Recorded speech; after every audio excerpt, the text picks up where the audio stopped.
భగవద్ దర్శనం ఎన్నిసార్లు చేసుకుంటే అంత మంచిది. కానీ చేసుకున్నప్పుడల్లా నిన్న నేను ఎలా ఉన్నాను, ఇవాళ ఎలా ఉన్నాను అని ఆలోచించాలి. భక్తి చిక్కబడ్డం అంటే అది.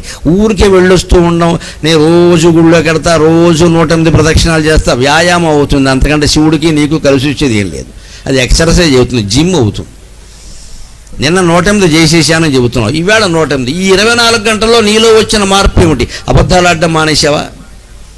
పోనీ గొప్పలు చెప్పడం మానేసావా? వాస్తవాలు చెప్పు, గొప్పలు చెప్పకు, లేనివి చెప్పకు, అతిశయోక్తులు చెప్పకు. గుళ్ళోకి వెడుతున్న కొద్దీ నా వారం రోజులు వరుసగా వెళ్ళాము అంటే 8వ రోజున ఆలోచించి ఇన్ని రోజులు వెళ్ళాం, ఏమిటి మన మనస్సులో మార్పు వచ్చింది? రాజధానికి ఎందుకు వెళ్ళడం? అలాగని మానేయడం కాదు, వెళ్ళాలి. కానీ మార్పు వస్తుందో లేదో చూసుకోవాలి. మార్పు కోసం వెళ్ళాలండి. ఇది ఊరికే దక్షిణ లేసి వెనక్కి వచ్చేయడానికి కాదు. ఇక్కడ అప్పుడు మన మనసులో గొప్ప చైతన్యం కలుగుతుంది. ఆ కలిగినటువంటి చైతన్యంతో కనుక మీరు శివ పూజ చేయండి.